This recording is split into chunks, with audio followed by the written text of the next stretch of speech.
Decíamos ayer, a propósito del discurso de las armas y de las letras que pronunciaba Don Quijote, que Don Quijote no defendía las armas en general o de manera acausal, sino que defendía las armas suyas, las armas de él, del propio Don Quijote, en contra de las armas del Estado. Es decir, que Don Quijote venía a defender tanto las leyes, las letras, como las armas, como la libertad suya, propia de Don Quijote, frente a las armas del Estado, la policía, el ejército, frente a las letras, las leyes del Estado, el ordenamiento jurídico, y frente a la libertad que el Estado dice imponer o garantizar a sus individuos. Frente a estas tendencias, Don Quijote lo que hacía era defender la legitimidad de sus propias armas, armas medievales, la lanza, la espada, frente a las armas de pólvora, frente a las armas de fuego renacentistas. Defendía la idea de el mundo medieval frente a las leyes del Estado moderno, frente a las letras, al contenido de los letrados del Estado moderno. Defendía un mundo medieval totalmente feudalista, totalmente aestatal, no ácrata, sino aestatal. El mundo medieval no es un mundo caótico, no es un mundo desordenado, es un mundo sin estados, sin la configuración del Estado moderno. El mundo medieval es un mundo globalizado por feudos. El mundo moderno es un mundo estatalizado frente al globalismo. El mundo posmoderno es lo que ya conocemos.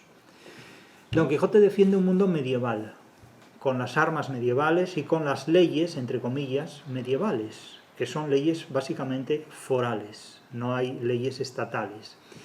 Y este es el concepto de armas, el concepto de leyes y el concepto de libertad que tiene Don Quijote. Es un concepto completamente autológico, la justicia soy yo, la libertad es la que yo establezco, y no hay estados porque las leyes son también las que yo dispongo. Ese es un concepto completamente autológico de libertad, de justicia y de ley, que es completamente incompatible con el Estado moderno. El Estado moderno no permite que Don Quijotes o superhombres aislados del Estado moderno tomen la iniciativa para impartir justicia. Es decir, ningún Superman puede tener ningún tipo de legitimidad para administrar justicia o resolver conflictos. Para eso está un Ministerio de Justicia y están sus funcionarios, los jueces y todo el aparato judicial y todo el ordenamiento jurídico en relación con otros poderes públicos o con otras funciones públicas, el legislativo y el ejecutivo.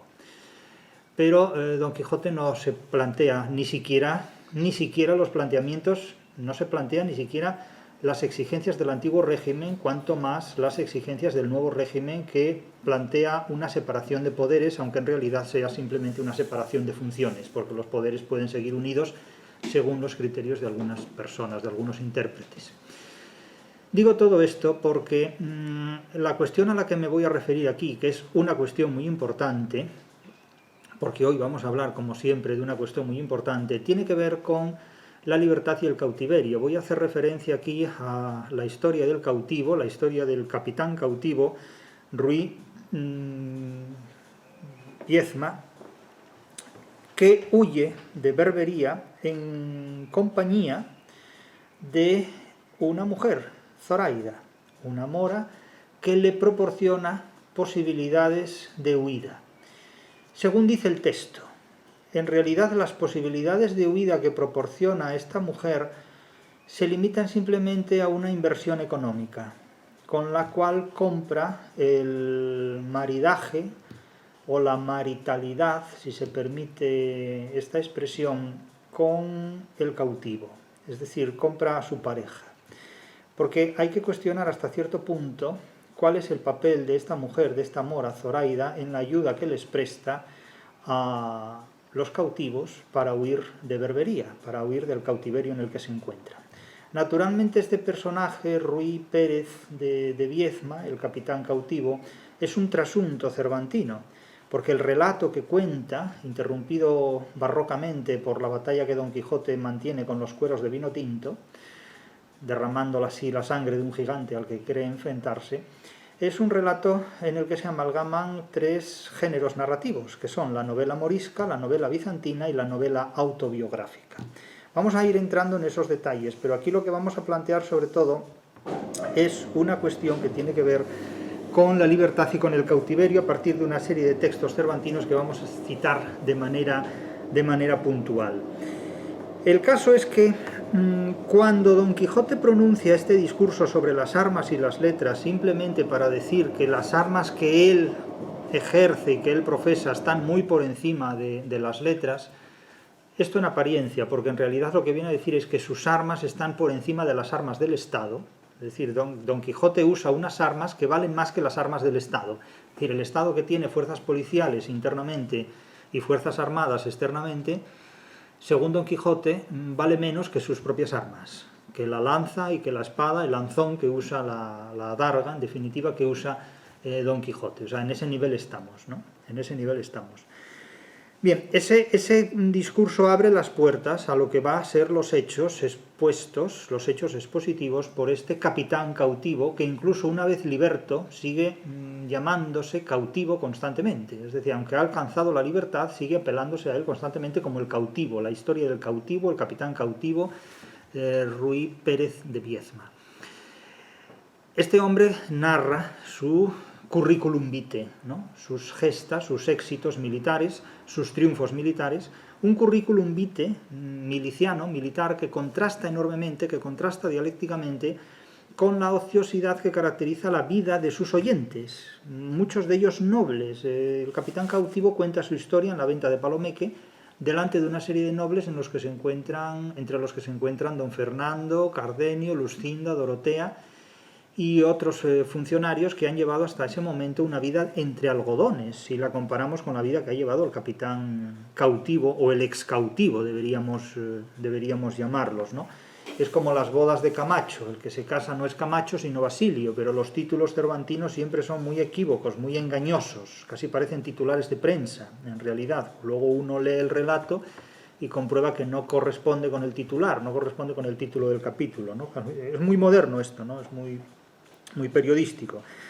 Quiere decirse con esto que el discurso que el cautivo va a realizar a lo largo de 3 capítulos amalgama estos 3 géneros: la novela morisca, la novela bizantina o novela de aventuras, una novela en la que los protagonistas tienen que superar muchas pruebas y finalmente llegan a la meta después de haber superado muchas pruebas que han puesto en riesgo su vida, y la novela autobiográfica, en la que Cervantes ficticiamente aprovecha el relato para exponer hechos vividos directamente, hechos vividos en carne propia.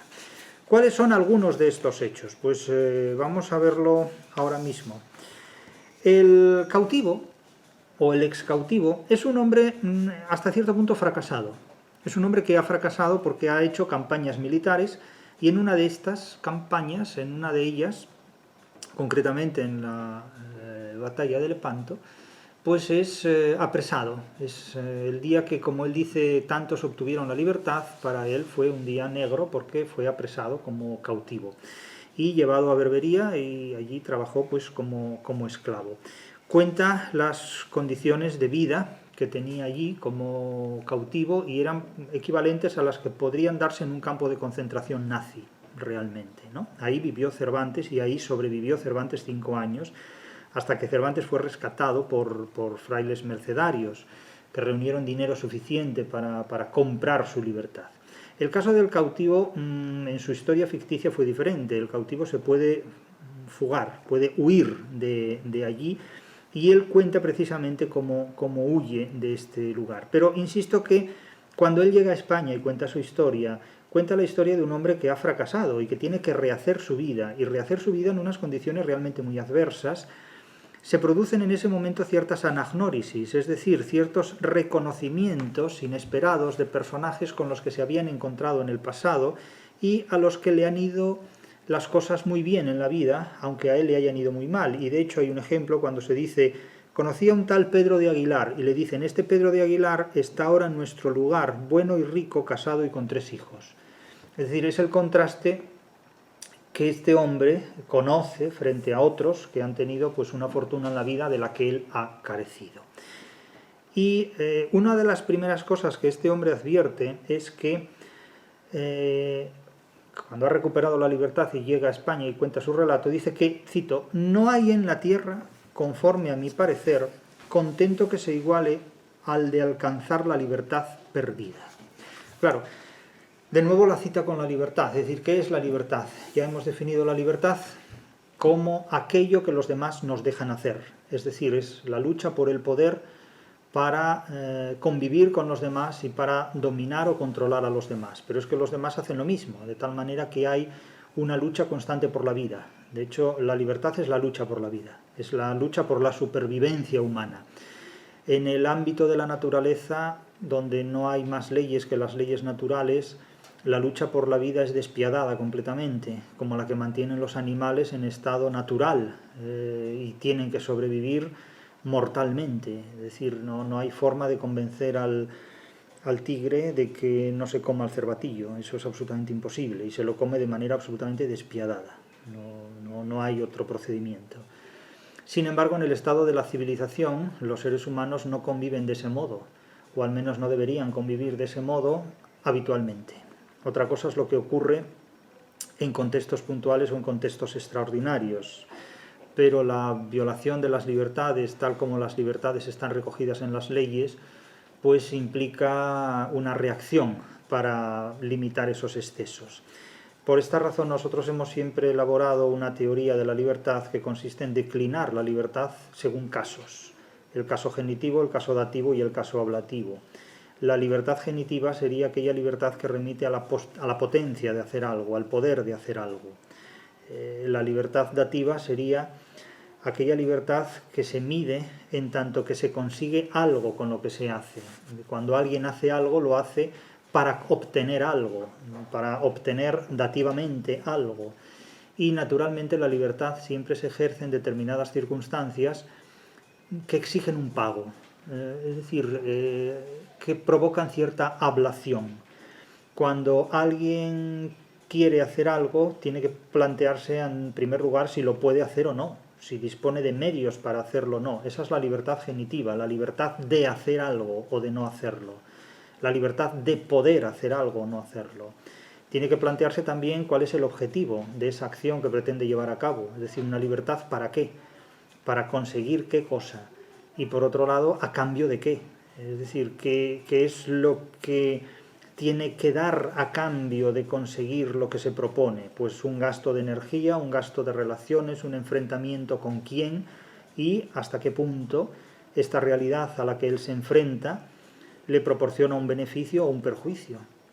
Eso es lo que hay que ver. Es decir, el ejercicio de la libertad de hacer algo para conseguir algo no siempre es gratuito. De hecho, nunca es gratuito. Porque desde el momento en que una persona da un paso al frente para conseguir algo, 100 personas dan un paso al frente para impedírselo. Eso ocurre sistemáticamente. A veces de manera manifiesta u otras de forma encubierta. De modo que la ablación de la libertad, que es la reacción del prójimo ante nuestras iniciativas de libertad, siempre pasan factura. Entonces, claro, nadie puede invadir un país pensando que no va a haber una reacción a esa invasión, de una forma o de otra forma, ¿no? Entonces hay que ver si compensa o no la invasión y en qué condiciones. Es decir, ¿qué puedo hacer? ¿Qué consigo? ¿Y qué he de dar a cambio? ¿Cuánto he de pagar? ¿Qué precio? ¿Qué perjuicio tengo al ejercer determinada libertad? Eso es lo que hay que verificar cuando se hace algo. La libertad genitiva, dativa y ablativa. Tal como la hemos expuesto en diferentes pasajes, en diferentes apartados de la crítica de la razón literaria, concretamente en este caso cuando nos hemos referido a la historia del cautivo. Ahora bien, la persona que desempeña un papel clave en la fuga del cautivo y en la recuperación de esta libertad es una mujer, es Zoraida. Pero es a mi juicio uno de los personajes más irracionales que aparecen en toda la literatura cervantina, ya no solo en el Quijote, sino en toda la literatura cervantina. Y Zoraida habla por sí misma en un momento dado, siempre a través de la narración del cautivo, que es el que cuenta su historia. Pero Zoraida es una mora que vive allí en Berbería, donde el cautivo está cautivado como esclavo, y en un momento dado le hace llegar un mensaje proponiéndole irse a tierra de cristianos y convertirse al cristianismo, por una serie de razones que ella aduce. Entonces vamos a citar su intervención. Ella le manda una carta que le hace llegar a través de una caña que atraviesa una celosía donde ella vive, y de ahí que el psicoanálisis haya dicho que si la celosía es el vello púbico, que si la caña es el clítoris, que si no sé cuánto más, bueno, un montón de chifladuras que no sé, yo no sé cómo se sigue tomando en serio el psicoanálisis para interpretar absolutamente nada, y aún menos la literatura. Pero bueno, ese sarampión hubo que pasarlo en una determinada etapa. Y es que si la literatura hubiera contado la cantidad de sarampiones que ha tenido que pasar a lo largo de su historia, soportando los tercermundos semánticos por los que atravesaron la mayor parte de las sociedades y de los intérpretes que se han ocupado de ella, no acabaríamos nunca. Tenemos una historia de la literatura y una historia de la literatura escrita por psicópatas. Pero bueno, con frecuencia están mezcladas, uno tiene que distinguirlas. Dice Zoraida: cuando yo era niña, tenía mi padre una esclava, la cual en mi lengua me mostró la zalá cristianesca y me dijo muchas cosas de Lela Marien. Lela Marien es el nombre que Zoraida dará a la Virgen María. La cristiana murió, y yo sé que no fue al fuego, sino con Alá, porque después la vi 2 veces y me dijo que me fuese a tierra de cristianos a ver a Lela Marien, a ver a la Virgen, que me quería mucho. No sé cómo vaya yo a tierra de cristianos. Muchos cristianos he visto por esta ventana y ninguno me pareció caballero, sino tú. Le dice al cautivo en una nota que le hace llegar a través de la caña y de la celosía y de todo aquello. Yo soy muy hermosa y muchacha, es decir, joven, y tengo muchos dineros para llevar conmigo. Mira tú si puedes hacer cómo nos vamos. Y serás allá mi marido, si quisieres.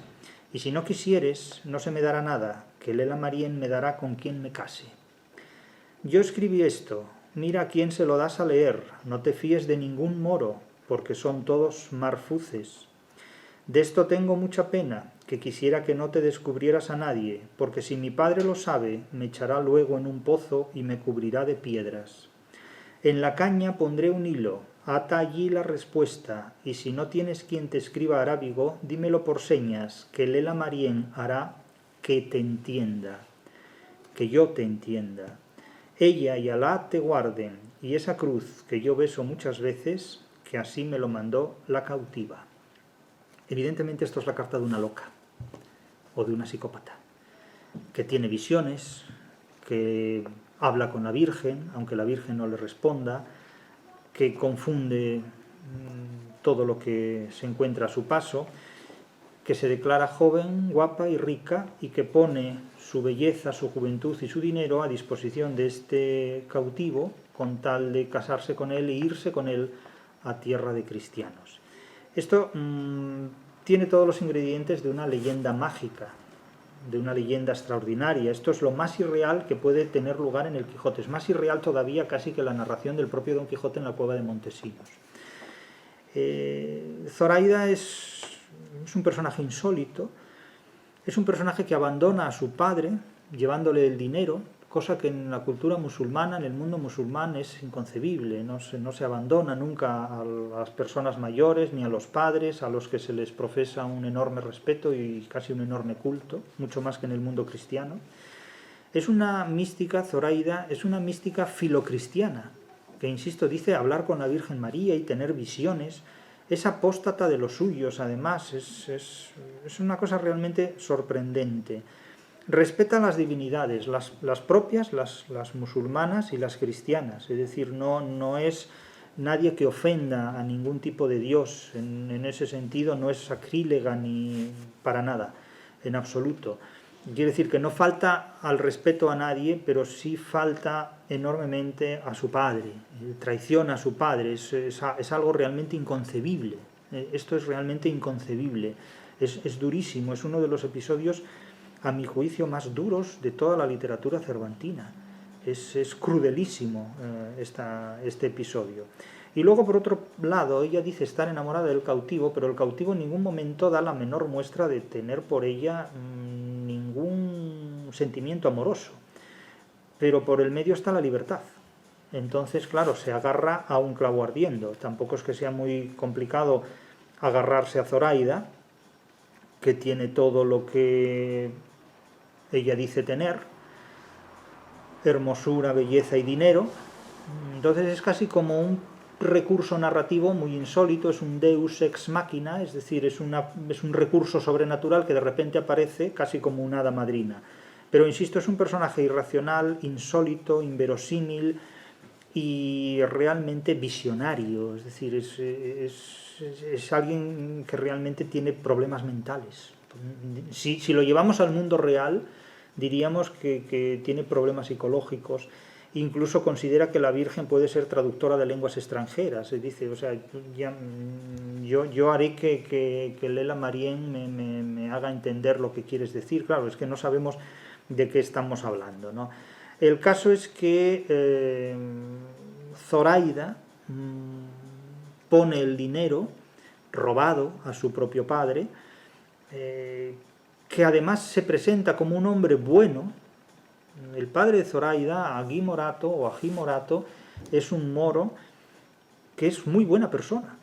Dentro de lo que es el contexto de la novela, es un hombre que sufre por la pérdida de su hija de manera absolutamente terrible y absolutamente trágica. Es decir, que aquí que nadie espere encontrarse con un moro malvado, perverso, no hay nada de eso en absoluto.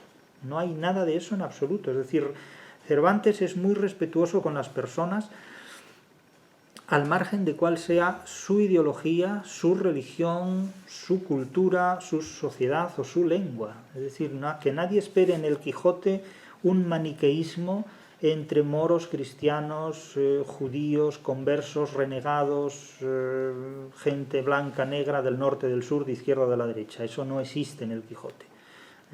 Como no existe en la mayor parte de las cosas que hacen los seres humanos, salvo cuando se entromete por el medio pues la política o intereses a veces ajenos a la propia vida de los seres humanos, que son los que separan a los seres humanos en sus relaciones vitales comunes y corrientes, ¿no? Pero Cervantes no promueve la discordia entre los seres humanos, ni mucho menos. Incluso presenta una auténtica tragedia la que vive este señor cuando su hija irracionalmente, insensatamente, a mi juicio, incluso lo abandona. Es una auténtica tragedia, insisto, la que le ocurre a este señor, que no hace además nada por merecerla. Y es una de las primeras veces en las que en las obras de arte y en la literatura aparece dentro de lo que es el mundo cristiano un musulmán que es una excelente persona, cosa que no ocurría en otros casos, ¿no? O en otras obras o en otros autores.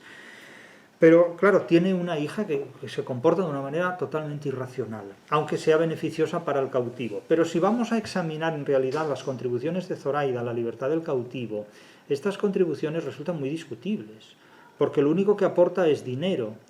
Y me dirán, no, bueno, es que no es poca cosa aportar dinero, pero es que el dinero que Zoraida aporta no se traduce necesariamente en la salida automática de Berbería, porque hay otros elementos que hacen que el dinero no baste. Es que el dinero no es todo, que es el esfuerzo de los remeros, la tramitación de una serie de recursos sin los cuales no hubieran podido salir de allí aunque tuvieran dinero, porque el dinero también habría servido para comprar la libertad y no funciona por ese camino, ¿no? Entonces, ¿qué es lo que lo saca de Berbería?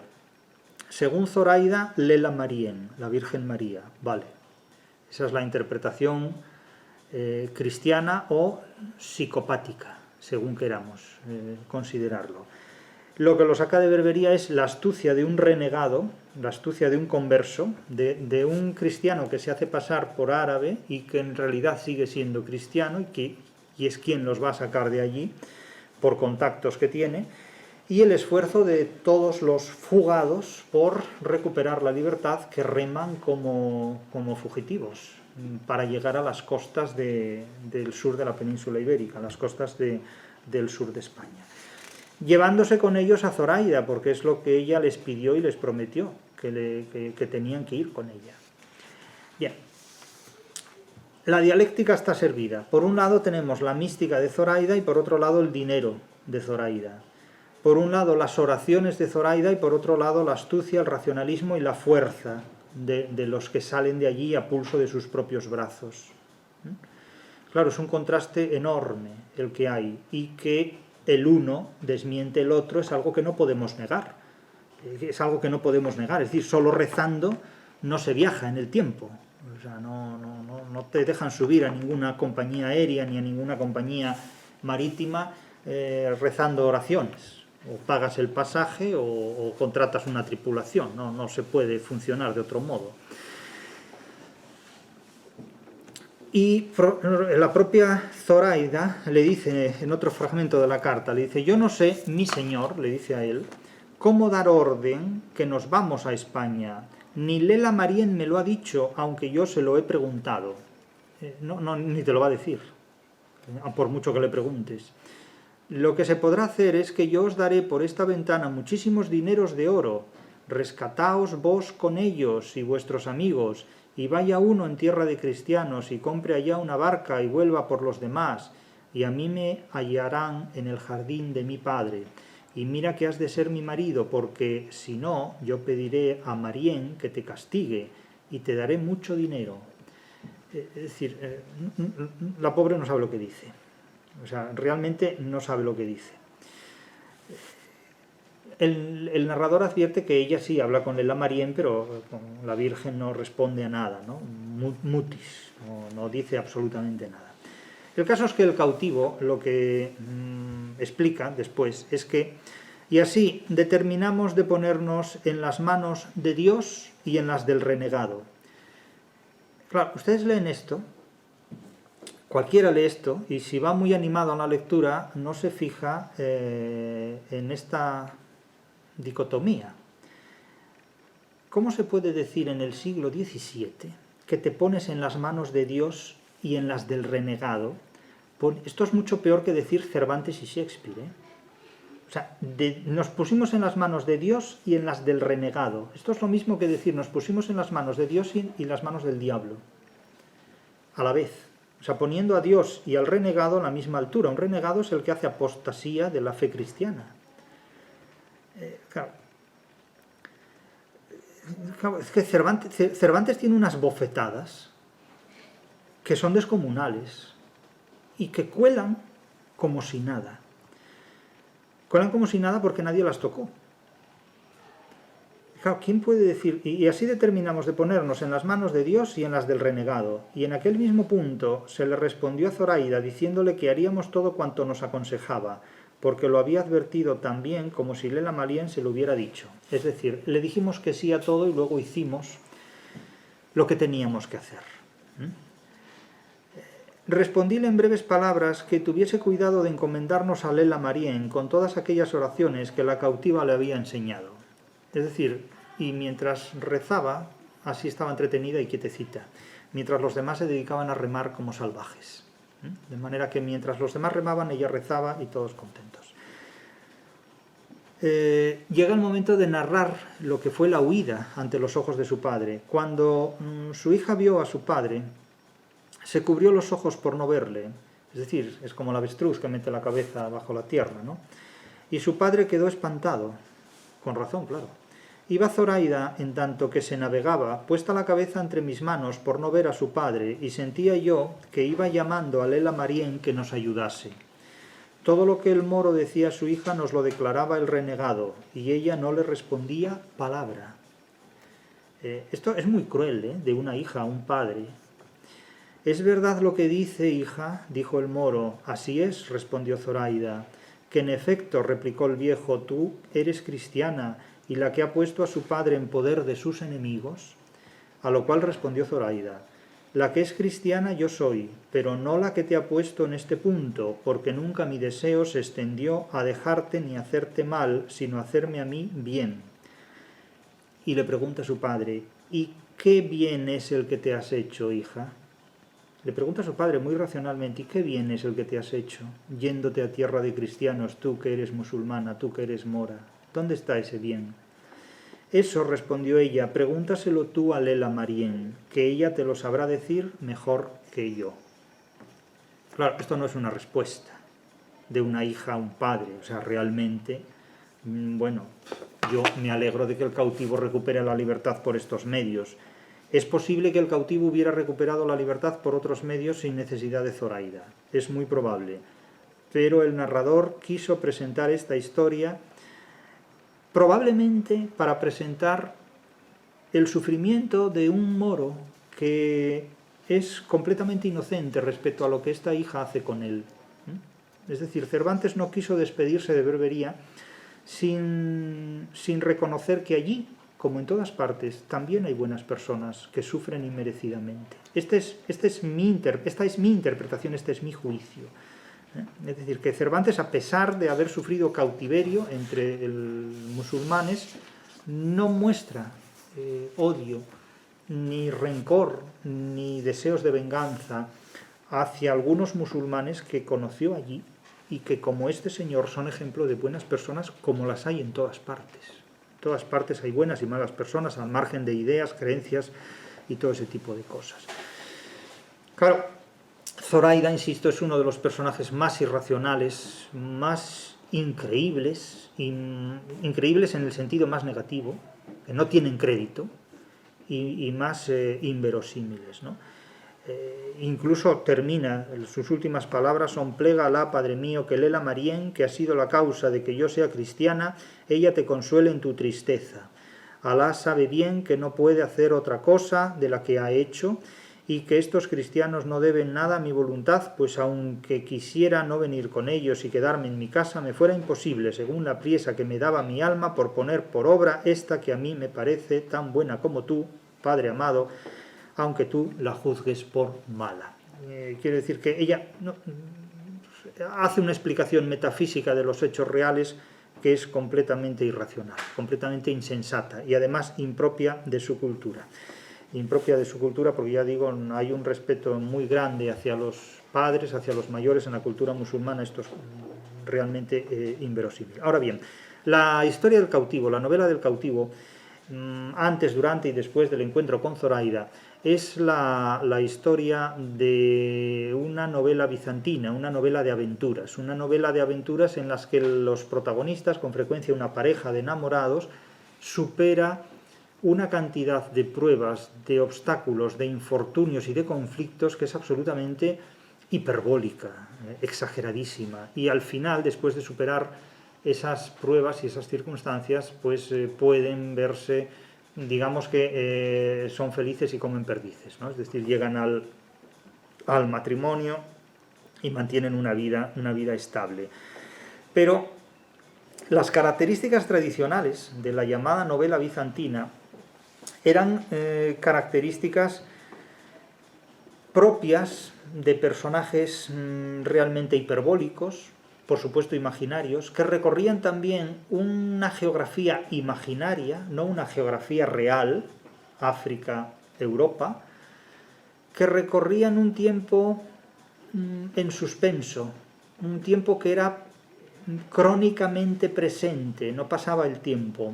Aquí no ocurre eso, la temporalidad marca la vida del cautivo. Cautivo que fue joven, que tuvo libertad, que tuvo éxitos militares y que después acaba como un militar desamparado, sometido a las inclemencias de la derrota, etcétera, etcétera. Es decir, aquí el paso del tiempo se acusa de una manera grave, de una manera muy, muy dolorosa.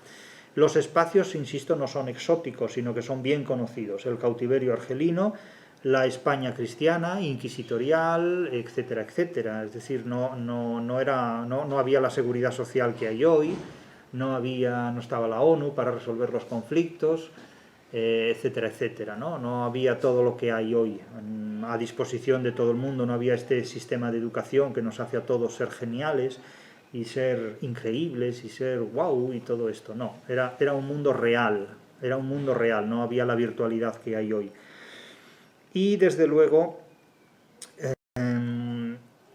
los personajes de la novela bizantina pues viven acontecimientos fantásticos, casi no milagrosos, pero sí extraordinarios. No milagrosos porque los antecedentes de la novela bizantina son muy, muy anteriores, muy previos al cristianismo, ¿no? Es decir, las etiópicas de de Heliodoro o las novelas de Aquiles Tacio, de Leucipo y Clitofonte, etcétera, etcétera, las aventuras de Querea y Caliroe, etcétera, etcétera, de Caritón, todos estos antecedentes de las novelas bizantinas o de aventuras son muy anteriores a lo que fue el cristianismo y más allá de lo que fue la Grecia clásica y el helenismo. Ya nos encontramos con este tipo de novela. Ahora bien, ¿qué es lo que hace Cervantes al utilizar estos recursos narrativos? Cambia y altera sustancialmente la esencia, valga la redundancia, de esta novela. Cervantes ya había utilizado características propias de la novela bizantina, por supuesto en la española inglesa, en el amante liberal, indudablemente, en cierto modo hasta en la gitanilla también, con una serie de episodios sin salir de la geografía española, pero también muy próximos a la novela bizantina o a lo que en teoría literaria se ha denominado el romance, es decir, una serie de narraciones que presentan características propias, insisto, de novela de pruebas o novela bizantina. Y por supuesto en el Persiles, en la novela póstuma, donde el bizantinismo, las aventuras, marcan absolutamente todo el motor de la novela. Y no hay que olvidar que, en común con la novela de caballerías, la novela bizantina tiene como unidad de movimiento, por así decir, la aventura. De hecho, el objetivo del caballero andante no es la estabilidad, sino la aventura, no es la firmeza, sino el cambio, etcétera, etcétera. Bien. Quiero decir con todo esto que este es uno de los géneros sustanciales de la narración del cautivo. Los otros géneros son la novela morisca, en el que hemos insistido, sobre todo al hablar de Zoraida y de su padre Agimorato, su infeliz padre Agimorato, y el otro componente es la novela autobiográfica, donde el propio Cervantes vierte muchos aspectos que vivió en carne propia, nunca mejor dicho lo de carne propia, en Berbería. ¿Qué ocurre ya, claro, cuando el cautivo llega a tierra de cristianos? Pues que ahí nos encontramos de nuevo con la dialéctica entre el realismo de la vida real, valga la redundancia, la geografía y el tiempo histórico, y el idealismo de la novela bizantina hiperbólico. Por lo tanto, aquí tenemos un contenido realista contado en un formato idealista. El formato es el de la novela bizantina, el contenido es el de la vida real, el de la complejidad de la vida real, que es el contenido al que apunta siempre toda la literatura de Cervantes. Y es un contenido realmente trágico. Ahora, ¿qué ocurre cuando Zoraida aparece en escena en la venta de Palomeque, en una venta de Castilla, La Mancha, en una venta de La Mancha, rodeados allí todos de los cuadrilleros, el cura, el barbero al que le habían robado la bacía, Luscinda, Cardenio, Fernando, Dorotea, que representan una novela cortesana, en fin, toda la corte de personajes. Cuando ven a Zoraida, Luscinda la consideró la mujer más bella del mundo después de ella, y Dorotea la consideró la mujer más bella del mundo después de ella y antes que Luscinda, ¿no? Es decir, reconocemos su belleza, pero siempre después de la mía y antes que la de los demás, o antes que la de las demás, concretamente.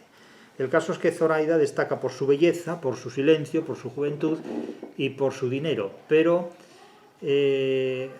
viajan a lomos de una caballería, de un burro, prácticamente, o poco más que un burro, vamos, y no tienen nada más. Quiero decir que ¿dónde quedaron todos esos dineros y dónde quedó todo aquello? Claro, pueden acumular, llevan consigo dinero, no lo sé, son traficantes de dinero también, porque hablábamos de Ricote el otro día, que sacaba dinero de España, pero Zoraida saca el dinero de Berbería. Quiero decir que en realidad estamos hablando de una lucha por la vida que está por encima de las normas legales de cada estado, de cada sociedad política. Y lo primero que le dice Dorotea, que es una de las mujeres más heroicas que aparece dentro de las novelas cortesanas de Cervantes, lo primero que le dice, cito, ¿esta señora es cristiana o mora? Con esa rima interna, con ese homoioteleuton o rima interna. ¿Esta señora es cristiana o mora? porque el traje y el silencio nos hace pensar que es lo que no querríamos que fuese. Esto de entrada. Al cabo de unas líneas, todas las mujeres ya forman grupo, y Zoraida entre ellas. Quiero decir que no hay ninguna ni marginación ni distancia. Es decir, Zoraida se encontró perfectamente como si fuera una más. Claro, a partir de esta inquisición por parte de Dorotea, el cautivo cuenta su historia, les cuenta la historia y recibe apoyos, recibe apoyos de todo el mundo y Zoraida también. Quiero decir que en absoluto, por ser mora, se le hace el vacío dentro de la novela cervantina. Ya digo que si Cervantes nos enseña algo, es sobre todo a no tener prejuicios. Si Cervantes nos enseña algo, es sobre todo a no tener prejuicios, pero a no tenerlos de manera razonada, no a no tenerlos gratuitamente. La gran aportación de Cervantes es que no explota el prejuicio, como hacen los sofistas, sino que lo combate, y que lo combate racionalmente, argumentativamente. Argumentativamente. Es decir, el mismo hombre que combate en Lepanto contra el Imperio Turco en 1571 no tiene ningún problema en presentar a los moros y a los musulmanes como personas tan buenas como puedan serlo los cristianos o quienes profesen cualquier otro tipo de creencia religiosa o ideología, aunque no quepa hablar propiamente de ideología en el siglo XVII, sino más bien de creencias, no de ideologías. La ideología es una cuestión que está más relacionada básicamente con el nuevo régimen y con concepciones supuestamente democráticas de la forma de organización social y política de los seres humanos. Lo que sí presenta sobre todo esta historia del cautivo, insisto, dentro de ese contexto morisco, bizantino, de aventuras y autobiográfico, es que la vida del ser humano exige una lucha por su libertad, una lucha por defender su libertad, y que en la defensa de la libertad con frecuencia la vida se consume. He insistido muchas veces en que si la libertad es lo que los demás nos dejan hacer, la literatura es aquello que a lo largo de la historia la política y la religión nos ha permitido escribir o simplemente nos ha permitido hacer porque no lo han podido censurar, porque no lo han podido evitar o porque no lo han podido destruir. Pero claro, luchar por la preservación de estos materiales literarios y luchar sobre todo por la interpretación de estos materiales literarios es un compromiso que cualquier persona inteligente tiene que tener y tiene que ejercer. Y sobre todo es el compromiso que tenemos los profesores de literatura, cuyo objetivo fundamental es hacer inteligible la literatura de la que disponemos, es hacer comprensible esa literatura y hacerla comprensible de manera racional, de manera lógica, de manera sistemática y de manera también científica, para preservar de esta manera a la literatura de interpretaciones aberrantes o degeneradas, que son las que habitualmente pueden circular si no se profesionaliza este tipo de estudios. Y esta es nuestra labor y este es nuestro cometido. Pero si hay que sacar algunas interpretaciones más de esta historia del cautivo, es que esta lucha por la libertad consume enormemente al ser humano.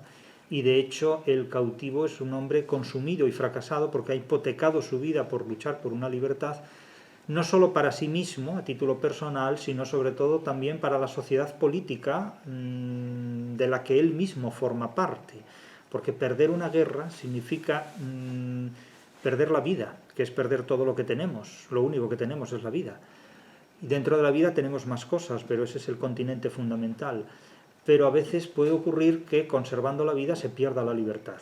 De tal forma que si la guerra es esa distancia que separa a los idealistas de la realidad, perder la guerra supone perder el contacto definitivamente, irrevocablemente con la realidad. O mantenerlo en condiciones de sumisión o de subordinación porque se impone una paz que no es la paz de los derrotados, sino la paz de los vencedores, en definitiva. De tal manera que las guerras también tienen su origen en que fuerzas en oposición, en contraste, quieren imponer cada una de ellas su propia paz, su propio concepto de paz. Y solo resuelven esto violentamente. Es el gran contraste. Lo que sí es cierto es que el ser humano es lo que sobrevive a las mutaciones históricas de la idea de libertad, porque la libertad no se va ampliando con el paso del tiempo, sino que se va cambiando, va mutando con el paso del tiempo. En el siglo XVI había libertades que hoy no nos podemos permitir, y en el siglo XXI hay libertades que en el siglo XVII no se podían ni imaginar. Entonces, en algunos aspectos las libertades se incrementan, en otros aspectos las libertades se reducen o disminuyen, pero sea como sea, el ser humano es lo que sobrevive a las mutaciones históricas de la idea de libertad. Sorprende que Nietzsche dijera en el fragmento 125 de la Gaia Ciencia, ya por 1870 y tantos, que Dios ha muerto.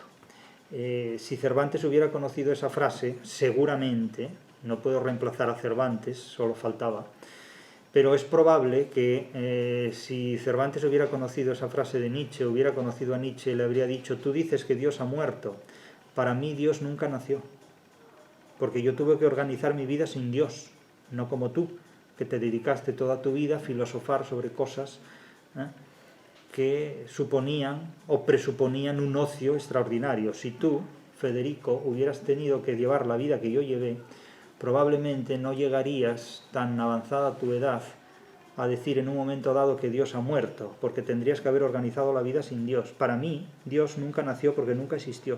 Yo no pude esperar por Dios para resolver los problemas de mi vida ni de mi libertad. Tú, sin embargo, sí. Por eso tienes la santa cachaza de decir en un determinado momento que Dios ha muerto.